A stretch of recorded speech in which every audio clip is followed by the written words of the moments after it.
Bueno, buenas tardes. Acá estamos reunidos en un aniversario más de, ¿por qué no decirlo?, de nuestro padre fundador. Se cumplen 174 años de ese 21 de agosto de 1847. Para que nos ubiquemos, Piria nace en el Montevideo de la Guerra Grande, una ciudad sitiada, sufriendo los vaivenes de esa guerra en ese momento entre el gobierno de la defensa y el gobierno del Cerrito. En ese contexto nace Piria. Fue bautizado con el nombre, o los nombres, como yo digo, de Fernando Juan Santiago Francisco María Piria Gross. Su padre, Lorenzo Piria, era un navegante genovés. Tenemos que ubicarnos también en ese Montevideo cosmopolita, donde la mayoría de la población hablaba otro idioma, porque era un Montevideo de inmigrantes, de italianos, de españoles, de franceses, marcando toda una futura historia para nuestro país, ¿no? De este país que se funda en 1830, en que en realidad lo van a hacer los inmigrantes, ¿no?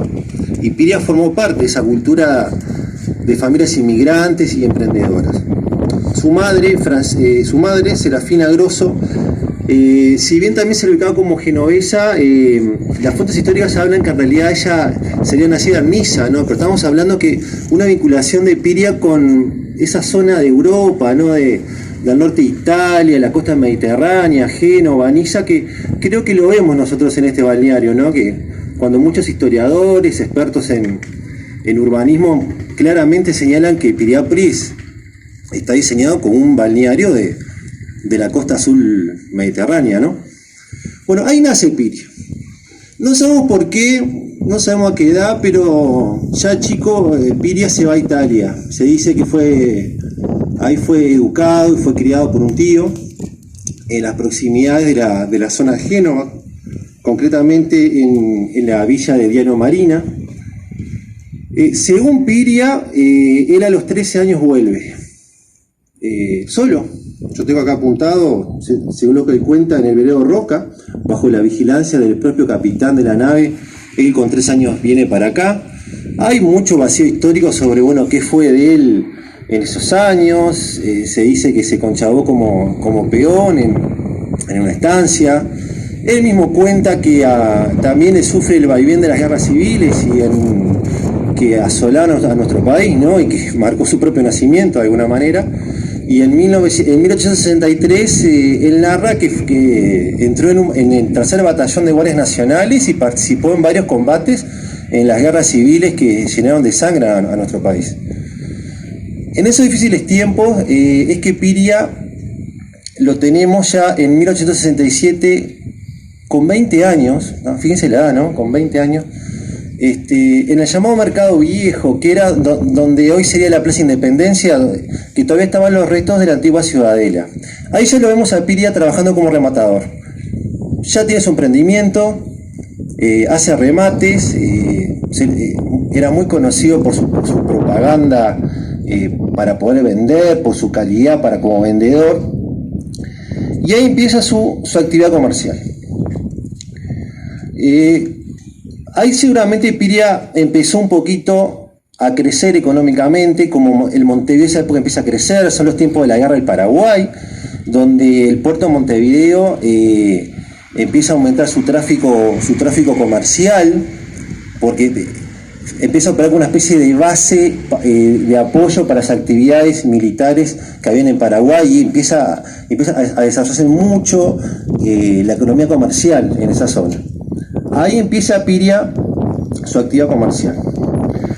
Bueno, ese Piria, quizás marcado por su apellido, ¿no? El apellido Piria es un derivado del griego que significa fuego. Bueno, en 1870 se prende fuego su comercio, tiene que empezar de nuevo su emprendimiento.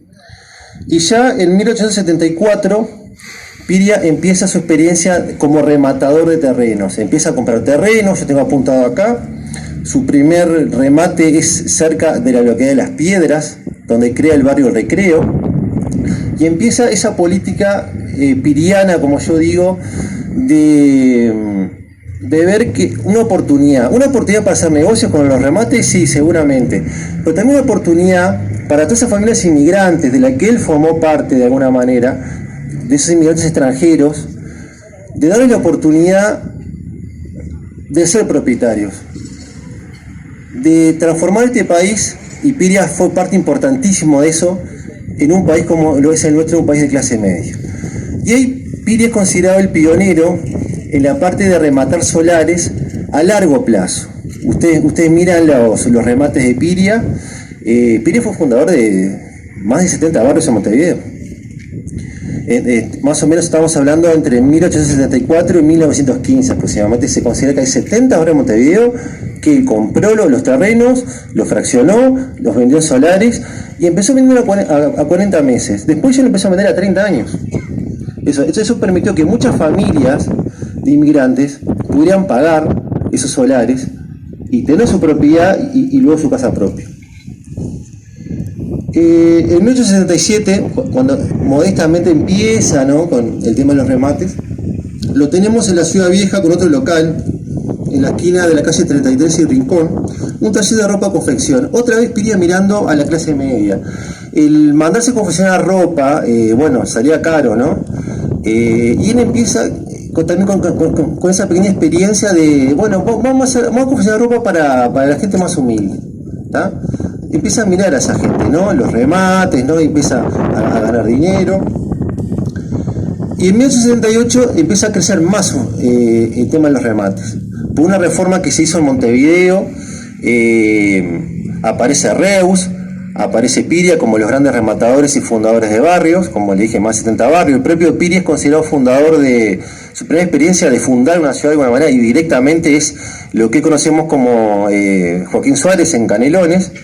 Él también es producto de esa política de ir expandiendo el poblamiento de Montevideo más hacia el interior, siempre al ritmo del ferrocarril. Ya son los tiempos de la modernización, del ferrocarril, de los telégrafos, de la iluminación a gas, de las invasiones británicas, y en ese Uruguay de la modernización, Piria forma parte, y además es una gran fortuna. En 1888 son Reus y Piria los dos grandes referentes de los remates y los grandes nuevos ricos de Montevideo. Y Piria empieza a ver que él hablaba de inflación, que había como que las propiedades estaban sobrevaluadas, ¿no? Pero también se había venido una crisis. Se adelantó la famosa crisis de 1890. ¿Y qué decía de Piria? Él había comprado muchos terrenos que tenía pensado rematar, ¿no? Por una cifra que era millonaria en ese momento, ¿no?, de 700.000 pesos, le vende todas sus propiedades a Reus. Ese dinero es el dinero. Recuerden que el emprendimiento acá, lo que va a ser Piriápolis, es en 1890. Ese dinero va a ser el capital básico para iniciar Piriápolis. O sea, continuó sus emprendimientos como rematador. Eso en realidad, esos 2 años ya Piria viaja a Europa, ya tiene pensado hacer un emprendimiento en el Uruguay. En 1889 se aprueba una ley de adoquinado obligatorio en Montevideo, y se empieza a ver también la posibilidad, y hay un boom de la construcción en Montevideo y sobre todo en Buenos Aires. Ya Piria empieza a ver también un gran negocio, que es el tema de la producción de mármoles y granitos, ¿tá?, para los grandes edificios públicos que se estaban construyendo en las dos grandes ciudades del Plata, para ese crecimiento de la clase media alta y de las clases altas también en las dos grandes ciudades. Y bueno, en 1890, en el invierno de 1890, Piria decide comprar un lote en esta zona de lo que va a ser Piriápolis.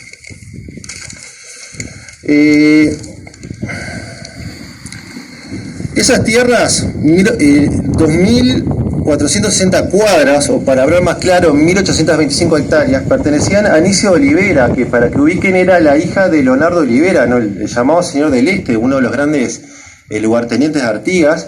Y de hecho, un dato curioso, quizás no lo sepan, justamente estas tierras fueron donadas por Artigas a Leonardo Olivera, en el marco del reglamento de tierras de 1915. Bueno, estas tierras, digamos que artiguistas, me gusta llamarle yo, son las que Piria le compra a la hija de Olivera, a Anicia de Olivera, en Pan de Azúcar. Hablamos del invierno de 1890. Él hace las primeras entregas de dinero y finalmente hace escritura. Estando Piria en Europa todavía, un representante de él firma la escritura justamente el 5 de noviembre de 1890, que es la fecha que nosotros consideramos como la fundación de esta ciudad balnearia que es Piriápolis, ¿no? Bueno, un sólido capital tenía Piria, ¿no? Entonces empieza... Nosotros tenemos como la imagen de Piria pensando en el turismo, y seguramente lo pensaba, y bueno, muy pocas personas habían tenido la oportunidad como Piria, ¿verdad?, de conocer Europa, conocer la costa mediterránea y conocer lo que estaba empezando, lo que era el turismo, ¿no? Pero Piria en realidad inicia sus trabajos en lo que va a ser Piriápolis como un emprendimiento en realidad productivo, no turístico. Ya en esa década de 1890 inicia lo que se llamó el establecimiento agronómico de la industrial. La marca de la industrial es la marca, ¿no?, empresarial de Piria en los remates. Ese establecimiento agroindustrial en realidad se instala por primera vez en lo que se llamaba la Central, que es lo que conocemos como las Quebradas de Castillo, una antigua posta colonial, y usted ve esa construcción en piedra de las quebradas. Bueno, es la construcción más antigua que hay en esta zona. En ese lugar instala la Central, donde instalan los obreros, todo el equipamiento, pero ese es un emprendimiento que en realidad es productivo. Piria lo que apuntaba era acá a la producción sobre todo de vinos. De hecho, Piriápolis es conocido por primera vez por sus vinos y por la coñaquina Piriápolis, ya cerca de 1900 aproximadamente. Ese emprendimiento productivo apunta también, por supuesto, a Cerro Pan de Azúcar, a la explotación de las canteras, para la exportación a Montevideo y Buenos Aires. Esa es la explicación de por qué Piriápolis elige este lugar. Piria elige este lugar. Elige este lugar porque estaba la explotación de las canteras, estaba la salida al mar, la salida para exportar esos granitos a Montevideo y Buenos Aires, y sí, está esta hermosa bahía para hacer el turismo, pero primero el emprendimiento fue agroindustrial. Faltaba el tren, bueno, faltaba el puerto.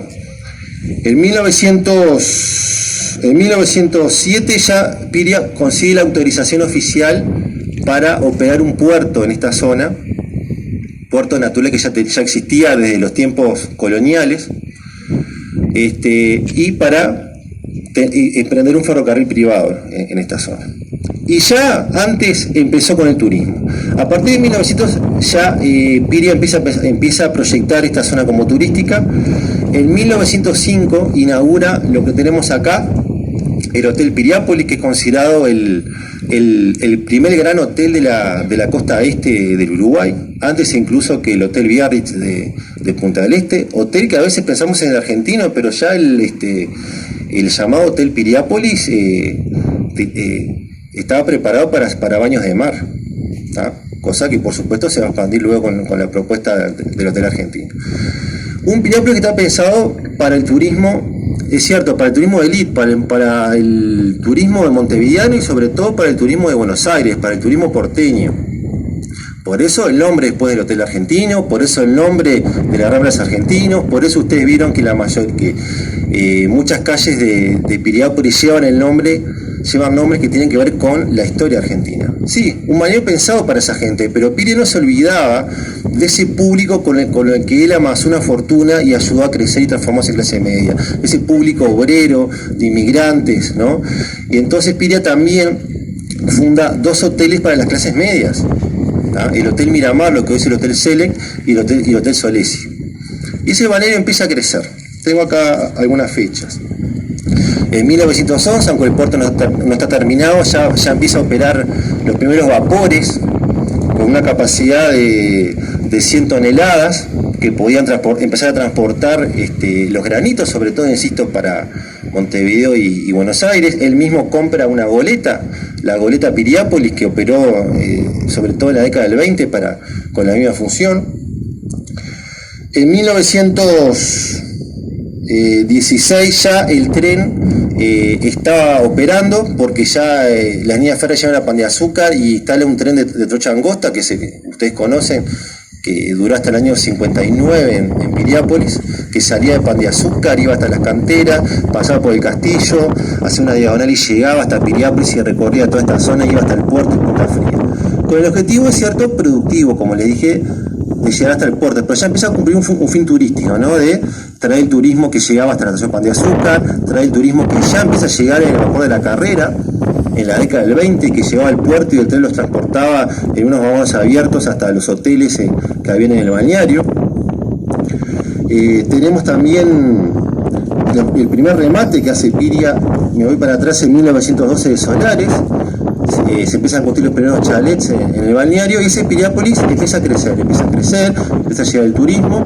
Y bueno, ya el Hotel Piriápolis y Piriápolis le queda chico a todo ese turismo que está llegando al balneario. Y bueno, empieza a pensar en el hotel argentino. Ya en 1903 hay un proyecto de Piria para construir este gran hotel.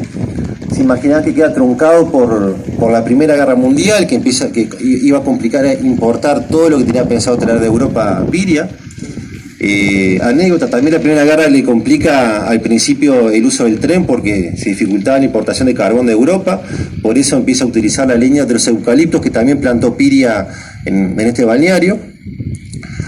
Termina la guerra y en 1920 Piria inicia su gran sueño, su gran emprendimiento, que es pone la piedra fundamental de lo que va a ser el hotel argentino. Fueron 10 años de trabajo para llevar adelante el hotel más grande y sobre todo el hotel más lujoso de Sudamérica, que estuvo acá. Yo siempre digo esto, ¿no? Pónganse a pensar la edad de Piria. Si estamos hablando que Piria nació, estamos hablando de su biografía. Si Piria nació en 1847, y bueno, yo apunté acá, Piria inicia este emprendimiento que era millonaria la inversión, lo inicia con 73 años, o sea, creo que queda claro que el proyecto de Piria no era ganar dinero. El proyecto de Piria era bien la postura de un creador de crear algo y dejar algo para la sociedad y para este país. Él obviamente no iba a recuperar ese dinero invertido una vez que tuviera terminado ese hotel. Y iban a pasar muchos años que él eso no lo iba a ver. Y bueno, pasan 10 años, el 24 de diciembre de 1930 es inaugurado el Gran Hotel. Otra traba de tantas que tuvo Piria, ¿no? Justo cuando inaugura ese Gran Hotel hay un golpe de Estado en Argentina y ese turismo que iba a venir a la gran inauguración no llega, con un hotel casi vacío tiene que inaugurarlo. Trabas en el desarrollo de Piriápolis tuvo muchísimas, las tuvo con el puerto, 2 temporales que les destrozaron las obras y tuvo que empezar de nuevo, plagas de langosta, otro tipo de plagas que también les destrozaron los viñedos, y Piria siempre fue adelante. Lo que dejaba claro esa idea de Piria de emprender, de crear, para tratar de dejarnos algo. Y bueno, el 10 de diciembre de 1933 fallece ese padre fundador, como le estaba comentando. Tan padre fundador que yo le diría que por 15, 20 años, ahí Piriápolis, nosotros, de alguna manera sus hijos, vivimos un duelo, ¿no? Piriápolis deja de crecer, también se nos complica el tema de la sucesión, 9 años que no se resolvió la sucesión hasta el año 42, que implicó una paralización total de la actividad económica y por lo tanto turística del balneario. Y a partir de 1943 ese Piriápolis empieza a crecer. Y yo sé que yo no estoy hablando de Piria, pero tiene que ver con Piria. A partir de 43 Piriápolis empieza a crecer, pero ya no había un Piria. Ya no había un creador, no había un creador que también dispusiera de los medios para poder crear. Y bueno, fue ahí que Piriápolis, que empezó a razonar la comunidad de Piriápolis. Y bueno, de alguna manera nadie puede ser Piria, pero capaz que todos juntos sí podemos serlo. Y ya en el 35 las primeras personas que creyeron eso fueron los fundadores de lo que hoy conocemos como la Asociación de Fomento y Turismo de Piriápolis, que en el 43 adquiere simbólicamente, y ahora digo por qué simbólicamente, esta sede. Pónganse a pensar que esta sede, que en ese momento era todavía el lugar de ese hotel Piriápolis que estaba cerrada, este lugar va a ser colonia escolar a partir de 1946. de alguna manera es la primera construcción piriana que tenemos acá en la costa. Bueno, ahí simbólicamente está Fomento y Turismo. En el 43 hace sus estatutos, se transforma en asociación civil, y ese Piriápolis empieza a crecer de la mano de Fomento y de otras asociaciones civiles como el Centro de Hoteleros. Ese Piriápolis crece. En el 52 terminamos de construir nuestra propia pista de automovilismo en Punta Fría, y traemos a Juan Manuel Fangio y a los grandes corredores de Fórmula 1 internacionales a correr 2 grandes premios en Piriápolis, obra de la Asociación de Fomento y Turismo. Seguimos creciendo, falta un liceo, se crea un gran movimiento popular de la mano de Héctor Barrios, y ahí se crea el Liceo de Piriápolis como liceo popular. Teníamos carencias en la parte de los servicios de salud, creamos y construimos de forma colectiva también nuestra propia policlínica. Aparece el Rotary en los 60, nuevos emprendimientos, aparece el Club de Leones, y Piriápolis es eso. Ese Piriápolis, como yo digo, después de Piria, que fue un ejemplo a nivel del país, ese Piriápolis, como Piria, emprendedor y optimista, aplicó esa frase que yo siempre digo a Artigas, ¿no? De que nada podemos esperar sino nosotros mismos. Bueno, lo hicimos nosotros. Y yo creo que, bueno, en este siglo que estamos emprendiendo, ¿no? En este siglo XXI, está bueno recordarlo. Recordar a Piria y pensar así, que de manera colectiva todos podemos ser Piria. Muchas gracias.